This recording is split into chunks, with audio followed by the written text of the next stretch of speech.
Hey yo, and hello everyone, it's me, your weird Uncle Lee, and in today's video we are going to be redesigning a superhero and a supervillain, not from the realms of the public domain, but instead from the realms of the open source. So you might be wondering what the difference is between the open source and the public domain. Simply put, it's just copyright. You see, with public domain stuff, usually a product of any kind is eventually going to lose its copyright, and therefore it is available for the public to apprehend and do whatever they want to do with it. Of course, fairy tale stories and others related content, heck, half the stuff that I've done were all in the realms of the public domain. What about open source? With open source, it's like more or less the same thing, except a lot of these ideas are still under some variation of copyright, but it's more of a freely available product be out there for the public to utilize, alter, and have some variation of collaboration.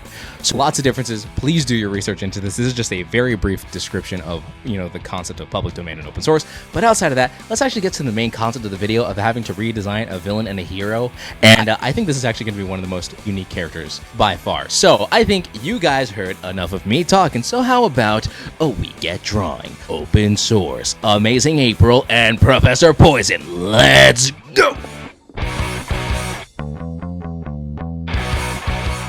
For quick context, and obviously to give proper credit where credit is due, Amazing April and Professor Poison are actually open source characters that were created in 2014 and was posted on a public domain superhero wiki within 2014. These characters were created by an individual by the name of Brandon Longstreth. I don't know, there's a strange pronunciation of it, but other than that, yes, now you know who the creator is, you know when they were made, and well, from that point on, I think you heard enough of me talking, and let's actually get to the designing process. We're starting off with the villain this time, Professor Poison. Honestly, I didn't really do a lot of changes to his costume. If you saw the original image, which I think is right over here, the original image just has him in some generic black dark suit, of course with some green lines to represent the toxic waste that he's going to be shooting at Amazing April. And honestly, I just kind of took that costume, made it slightly green, make it look just a touch more menacing, and of course added a few tubes here and there, and that's more or less Professor Poison. Not much change to the design, but I very much enjoy this, and there are going to be some slight modifications for the proper design once I get to the cover.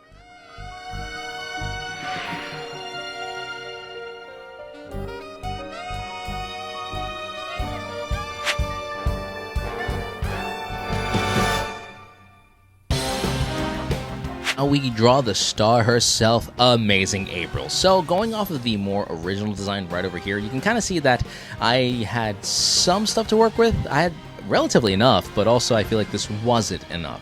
So I decided to go for a full-blown tactical look, kind of like if you see one of those other little reference images there, she has a much more shoulder pad, more heavy-duty looking kind of gloves. I very much love that full-blown aesthetic, so that's what I decided to do. So I more or less just kind of went in, kind of giving her a similar costume. I was going to pay a little bit of an homage to the original idea, and then I decided to more or less ditch it and actually give her a proper logo and put it on her chest. And the logo is basically just a star, and it's kind of cut out to look like the letter A. I originally wanted to go a little bit more tactical by giving her the strap that goes like over her shoulder and stuff like that, because it actually holds her default weapon, which is actually a sledgehammer that I ended up drawing a little bit off screen, so you get to see how it probably looks in the cover rendition. But other than that, I had a fun time putting this character together, and it really challenged me to obviously, think beyond, what I was given the reference from and just kind of really have at it.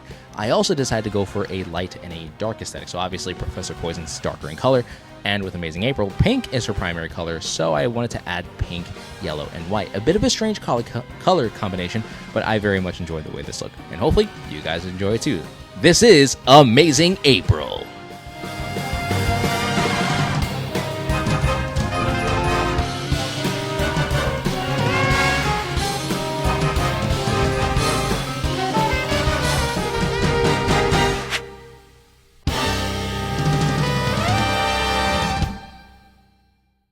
Hey, how you doing? It's me, your weird Uncle Lee. If you've been enjoying the video so far, you might as well be hitting that like button just to let me know that you're really having a fun time. Also, in the comments down below, make sure to type the words amazing or poisonous in the comments down below to let me know that you made it this far into the video. And heck, while you're down there, you might as well actually, subscribe, so then that way you can see more content like this if you've been enjoying it. So I mean, hey, that's just my opinion, nobody asked for. Anyways, I think you guys heard enough of me talking in this whole little midway point, so how about we actually get to drawing this amazingly awesome cover. I'm really trying, okay, guys? Okay, so I realized I have a lot of extra time-lapse and content that I was not fully aware of, so I might as well get into it while I can now.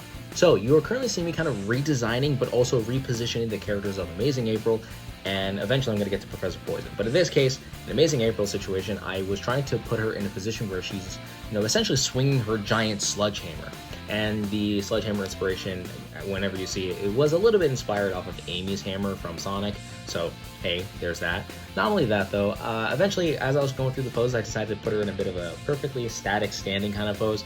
And from there, it was just easy as 1, 2, 3, putting the entire design together. The one element of this entire redesign, so to say, was adding more white to her costume for the sake of consistency, and also coloring some aspects of the line art in yellow to kind of help pop other features out on her costumes. And honestly, this was one of my favorite overall proper redesigns, and hopefully you guys enjoy it too. So this is, of course, Amazing April with the more proper positioning and such.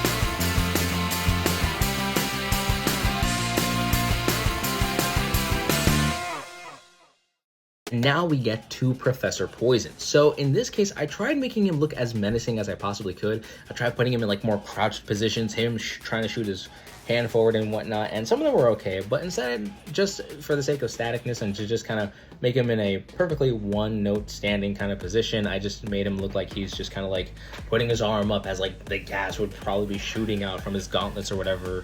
So that was obviously the posing on that whole situation there. And again, the costume actually kind of kept consistency from the first part of it all the way up till this rendition.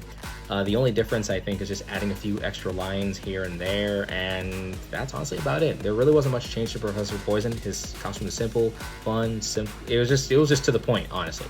Other than that, though, putting the whole thing together, you can see that I tried adding a little bit more detail. I really wasn't able to. It didn't feel right at the time, so I kind of kept it simple with it, and well, I like to think that the results yield for themselves. So, me from the future, what's their story all about? Of course, like any superhero and supervillain, you need to have an origin story. So, Brandon Longstrength, let me ask you, what story did you create for these characters? Unbeknownst to the public, non-powered vigilante April Amazing is actually wealthy socialite Brenda Boyle. And unbeknownst to Brenda, April Amazing's arch nemesis, Professor Poison, is actually Brenda's fiancé, Dr. Brian Kushner. Shocking. Now, actually, let's check out Professor Poison. Maybe it might be a bit more interesting. Unbeknownst to the public, non-powered supervillain called Professor Poison is actually Dr. Brian Kushner. And unbeknownst to Brian, Professor Poison's arch nemesis, April Amazing, is actually Brian's fiance's wealthy socialite Brenda Boyle. Okay, so they didn't really have a very intricate origin story. So that's disappointing. So what would I do?